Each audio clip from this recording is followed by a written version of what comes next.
Hi everyone, आप सभी का स्वागत है मेरे YouTube चैनल मन की आवाज़ पर। आज अपने चैनल का वीडियो शुरू करने से पहले आप सबसे एक विनम्र निवेदन है कि कृपया मेरे चैनल के किसी वीडियो को भी धर्म, जाति या मज़हब के दृष्टिकोण से नहीं देखिए, क्योंकि कलम, जिंदगी और मौत का ना तो कोई धर्म होता है, ना मज़हब और ना जाति।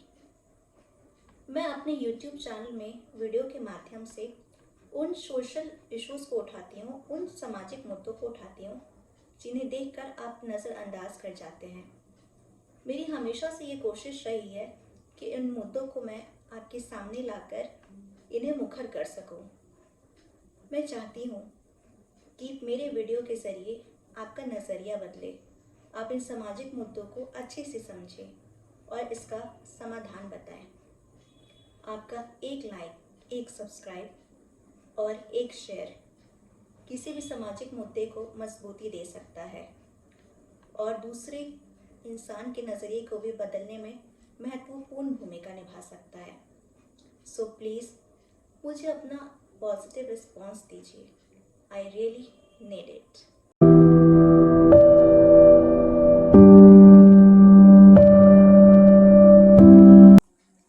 आज बकरीद है। मुझे समझ नहीं आ रहा कि मैं आप लोगों को बकरीद की मुबारकबाद दूं या ना दूं, और दूं भी तो किस मुंह से। आप लोगों को बकरीद की मुबारकबाद देने का मतलब है उन लाखों करोड़ों बकरियों को उनकी जिंदगी खोने पर बधाई देना। क्या किसी मासूम बेजुबान जानवर को उसकी मौत पर बधाई देना सही है? नहीं ना। जैसा कि हम सभी जानते हैं, हजरत इब्राहिम बहुत ही पवित्र आत्मा के इंसान थे। अल्लाह उनके सपने में आए थे उनका इम्तिहान लेने। उन्होंने उनके सपने में आकर कहा था कि तुम मुझे अपनी सबसे अजीज, सबसे प्यारी चीज की कुर्बानी दो। अगले ही दिन उन्होंने अपनी सबसे अजीज प्यारी चीज, अपने बेटे की कुर्बानी देने की तैयारी कर ली। जैसे ही उन्होंने हथियार अपने बेटे को काटने के लिए चलाया, वैसे ही खुदा प्रकट हो गए और उन्होंने उनसे बड़ी खुशी के साथ कहा कि तुम इस परीक्षा में सफल हो चुके हो, मुझे तुम्हारा बेटा नहीं चाहिए, मैं कुर्बानी के रूप में इस बकरी की कुर्बानी स्वीकार करता हूँ। बस तब से ही इस घटना के आधार पर बकरीद एक त्योहार बन गई और इस त्योहार के नाम पर युगों से इन मासूम बेजुबानों का कत्लेआम होना शुरू हो गया। हजरत इब्राहिम बहुत ही नेक बंदे थे कि उनकी परीक्षा लेने के लिए खुदा को खुद प्रकट होना पड़ गया। लेकिन उनकी देखा देखी में इतने सारे लोगों ने, जिन्होंने बकरियों की कुर्बानी दी है और जो दे रहे हैं और ना जाने कितने युगों तक ये देते रहेंगे, मैं इनसे एक सवाल पूछना चाहती हूँ कि क्या अल्लाह आपके ख्वाब में आए थे? उन्होंने आपसे कुर्बानी मांगी थी? अगर नहीं तो फिर ये कुर्बानी किस बात की? क्यों कुर्बानी देना? कुछ लोग क्या करते हैं कि एक छोटा सा खस्सी खरीद के, यानी कि बकरी का बच्चा अपने यहाँ खरीद के ले आते हैं, उसे पूरे साल खिलाते हैं, पिलाते हैं, पालते हैं, पोसते हैं और साल के अंत तक उसे मार के खा जाते हैं।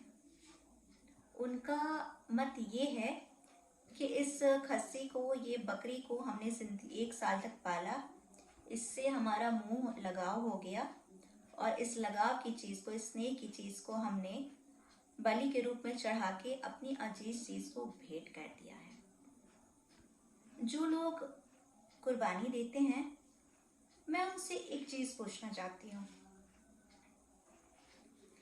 अगर आप कुर्बानी ही देते हैं तो कुर्बानी दी गई चीज़ को आप प्रसाद के रूप में क्यों खाते हैं? अगर कुर्बानी ही देना है तो ठीक है, आप उस जानवर की कुर्बानी देने के बाद उसे फूल माला पूरी श्रद्धा के साथ मिट्टी में दफन कर दीजिए। यूं प्रसाद के रूप में उसका मांस खाने की जरूरत क्या है? पूरे मोहल्ले में बांटने की जरूरत क्या है?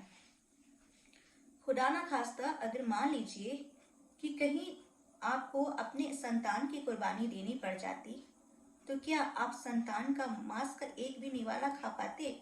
आपके हलक से वो मांस का निवाला उतर पाता? क्या आप सोसाइटी के लोगों को, समाज के लोगों को उसके मांस की बोटियां वितरित कर पाते? नहीं ना। तो फिर किस हिसाब से ये कुर्बानी हो गया? कुर्बानी तो अपनी चीजों की देनी चाहिए ना। और ये मासूम, लाचार, बेबस हैं और ये बोल नहीं सकते, तो आप इनकी कुर्बानी ले लेते हैं।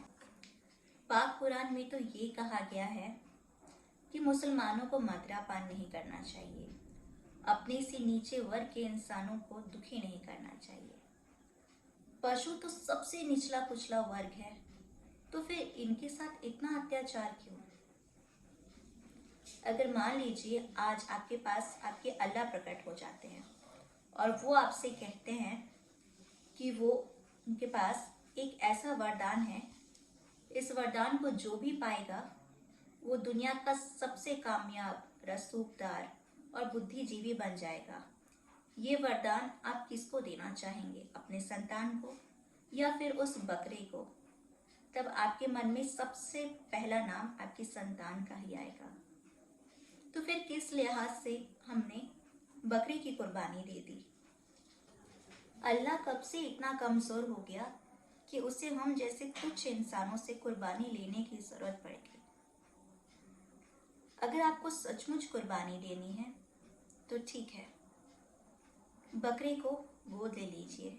जिस तरह हम कुत्ते को पालते हैं उस तरह आप बकरे को पालिए और उसकी जिंदगी के सारे दुख, दर्द, तकलीफें जो वो अनाथ होकर झेलने वाला था, उन सभी चीज़ों की कुर्बानी दे दीजिए। हर साल एक बकरा अडॉप्ट कीजिए और उसकी सेवा तब तक कीजिए जब तक उसे जन्नत नसीब ना हो जाए। अब आप लोग ये सोच रहे होंगे कि एक इंसान अपनी पूरी जिंदगी में 20 बकरों की बलि देता होगा, 25 बकरों की बलि देता होगा, 50 बकरों की बलि देता होगा। आप इतने सारे बकरों को कैसे पाल पाएंगे? तो ठीक है, अगर आप इतने बकरों को जीवन दान नहीं दे सकते तो आपको कोई अधिकार नहीं है कि आप इनके हत्यारे बने। अल्लाह जिंदगी देता है, वो जिंदगी बांटता है, वो जिंदगी छीनता नहीं। एक चीज गौर करने वाली है जो शायद आप लोगों ने कभी गौर नहीं किया होगा। इंसान हो या जानवर, जब भी वह मुसीबत में आता है, विकृत परिस्थितियों में पड़ता है या उसे अपनी मौत बहुत करीब नजर आती है, तो वो भगवान का नाम लेता है, बोलता है, हे अल्लाह मुझे बचा ले, हे भगवान मुझे बचा ले। लेकिन आज हर एक बकरा अपनी कुर्बानी से पहले भगवान को पुकार रहा होगा, लेकिन उसकी पुकार को अनसुना करके आप अपने स्वार्थ में आकर उसकी कुर्बानी देते हैं। बकरा आखिरी सांस तक आपको और आपके खुदा को बद्दुआ देता होगा, आपको इसलिए कि आपने उसकी कुर्बानी ली और खुदा को इसलिए कि खुदा के नाम पर आपने उसकी कुर्बानी ली। शायद यही कारण है कि आज हमारा अल्लाह इतना कमज़ोर हो गया है, उसे शायद इन बेजुबान बकरों की बद्दुआ लग गई है। तभी तो आज इतने सारे बलात्कार हो रहे हैं, कहीं चोरी हो रही है, कहीं डकैती हो रही है। यहाँ तक कि कितने सारे हज यात्री हैं जो हज यात्रा करने जाते हैं लेकिन वहाँ से लौट कर नहीं आ पाते। हमने अपने भगवान को, अपने अल्लाह को कितना कमज़ोर कर दिया है इस अंधविश्वास में आकर। सिर्फ अपने स्वार्थ के चक्कर में हमने इस कुर्बानी की परंपरा को कितना ज़्यादा प्रबल कर दिया है।